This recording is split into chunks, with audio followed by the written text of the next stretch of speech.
ang CBCP mga kotsero, biglang sinuka ang NTF-ELCAC. Kasi naman, ito ho yung ulit-ulit ko nang sinasabi at sana po makarating sa kinauukulan to. Kung ayaw ng unity, wag nyo nang pilitin.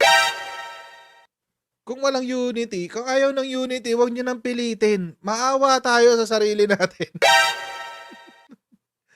At napapahiya lang tayo. Si ABCP, Commission joins NTF-ELCAC. What? Gulat ako dito, promise. Hindi ko in-expect.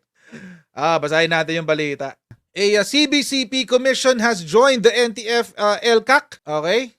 NTF-ELCAC Executive Director Yusek Ernesto Torres said that the Executive Committee approved to have a member from the religious sector as one of the private sector representatives. Okay, kasama nga dyan si CBCP Commission, sila Bishop